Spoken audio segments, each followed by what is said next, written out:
Hello प्यारे बच्चों, नमस्कार। मैं हूं अनंत गौड़ और आज हम एक इंटरेस्टिंग लेसन के बारे में पढ़ेंगे जिसका नाम है कन्फ्रंटिंग मार्जिनलाइजेशन। ये 8th क्लास का सिविक्स के अंदर 8th चैप्टर है और इस चैप्टर का मतलब है, इसको हिंदी में हास्यकरण से निपटना, हास्यकरण से कैसे निपटा जा सकता है वो इस लेसन में हम पढ़ेंगे।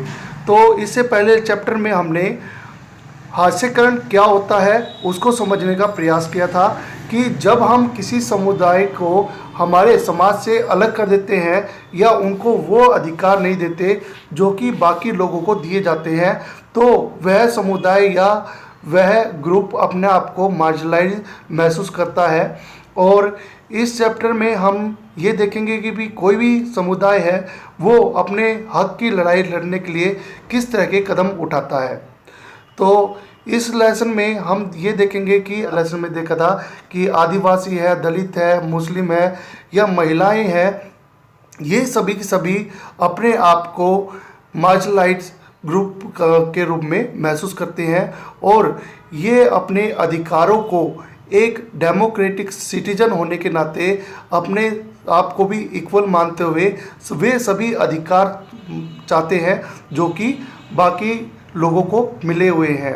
और इसमें हम जानेंगे कि भी कोई भी अधिकार है वो किस तरह से कानून का रूप धारण करता है और जो हमारा संविधान भी है वो किस किस तरह के तरीक़ों से सभी समुदायों को या अल्पसंख्यक समुदायों को इक्वल बनाने का प्रयास करता है। तो अब हम इसके अंदर देखते हैं इनवोकिंग फंडामेंटल राइट्स। अब इनवोकिंग फंडामेंटल राइट्स होता क्या है कि फंडामेंटल राइट्स को हिंदी में कहा जाता है मौलिक अधिकार। मौलिक अधिकार का उपयोग हम किस तरह से कर सकते हैं, तो चैप्टर नंबर 1 में संविधान के द्वारा कई प्रिंसिपल बताए गए थे जिससे कि समाज में इक्वलिटी को बनाया जा सके और सभी के साथ में जस्टिस हो सके। तो उसमें से सबसे इम्पोर्टेंट जो प्रिंसिपल था वो था फंडामेंटल राइट्स का। अब ये सबसे इम्पोर्टेंट इसलिए माना जाता है क्योंकि इसी में हमारे सिटीजन हैं उनसे रिलेटेड सभी अधिकार दिए गए हैं और इनको अलग अलग आर्टिकल्स के द्वारा समझाया गया है। तो सबसे पहले हम बात करते हैं आर्टिकल नंबर 17। आर्टिकल नंबर 17 में क्या दिया गया है, तो इसमें जो अनटचेबिलिटी है उसको एबोलिश कर दिया गया है। एबोलिश माने ख़त्म कर दिया गया है। पहले क्या होता था कि जो कुछ दलित लोगों को या कुछ जो अल्पसंख्यक समुदाय ऐसे होते थे जाति के आधार पर उनको मंदिरों में घुसने नहीं दिया जाता था या उनको अपवित्र माना जाता था। मगर इस आर्टिकल के तहत कोई भी व्यक्ति अगर किसी के साथ में अनटचेबिलिटी का बिहेव करता है तो उसको एक क्राइम के रूप में देखा जाएगा। फिर हम फंडामेंटल राइट्स के एक और आर्टिकल की बात करें जो कि खास तौर से अल्पसंख्यक समुदाय या मार्जिनल ग्रुप के द्वारा यूज किया जाता है, वो है आर्टिकल नंबर 15। आर्टिकल नंबर 15 क्या कहता है या अनुच्छेद 15 क्या कहता है कि कोई भी व्यक्ति किसी को भी जन्म के आधार पर या धर्म के आधार पर या जन्म स्थान के आधार पर या लिंग फीमेल है या मेल है उसके आधार पर कोई भी किसी के साथ में भेदभाव नहीं कर सकता। और जब भी किसी जो दलित समुदाय को ये लगता है कि उनके साथ में भेदभाव हो रहा है तो वह गवर्नमेंट से अपने फंडामेंटल राइट के तहत समानता के अधिकार को प्राप्त करना चाहती है। अब हम यहाँ पर दलित टर्म्स के बारे में जानेंगे।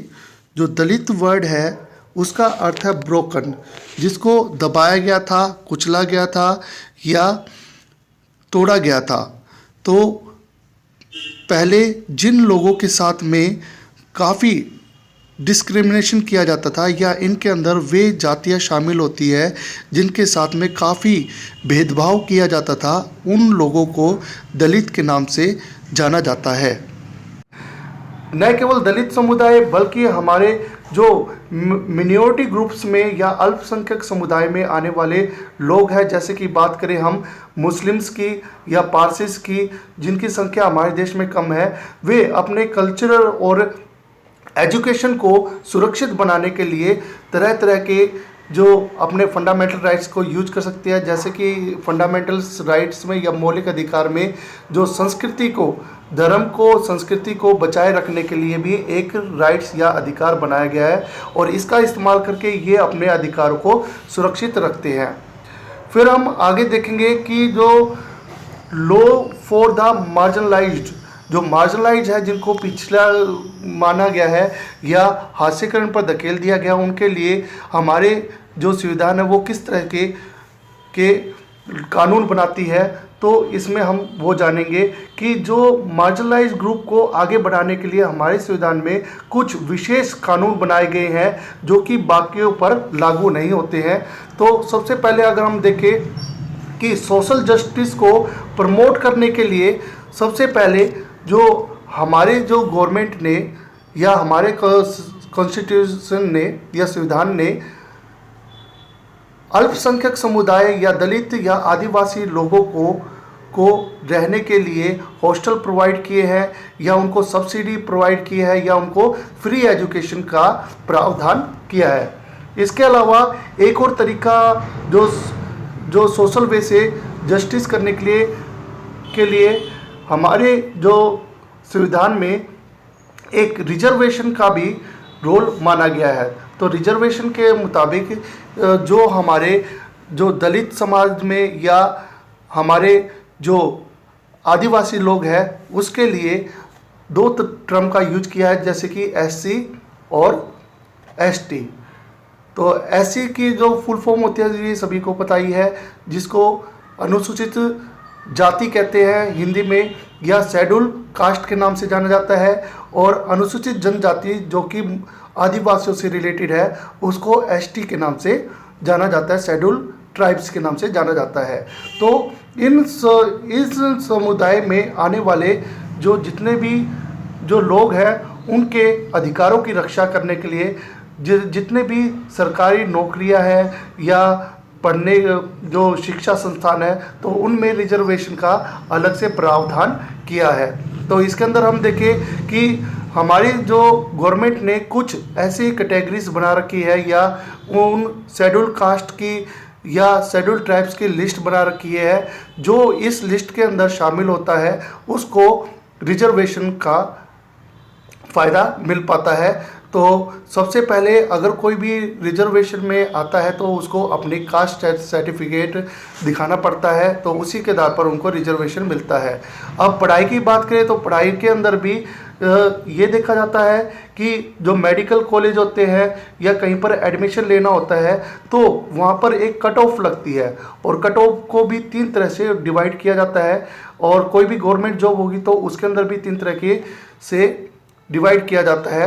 तो इसमें हम देखते हैं जैसे कि हमने कोई भी फॉर्म भरते हैं तो वहाँ पर या कोई भी कहीं पर भी एडमिशन लेते हैं तो वहाँ पर 3 तरह की जो माने जाते हैं, एक तो जनरल होते हैं, एक ओबीसी होते हैं और एक एससी और एसटी।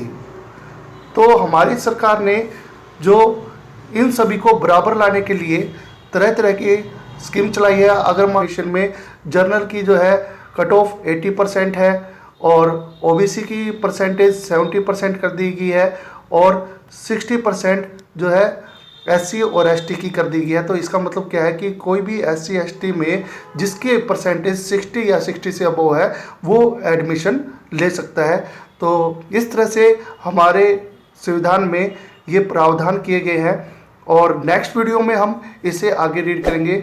उम्मीद है कि आपको ये वीडियो पसंद आई होगी और चैप्टर को यहाँ तक समझ में भी आ गया होगा। Thank you for watching.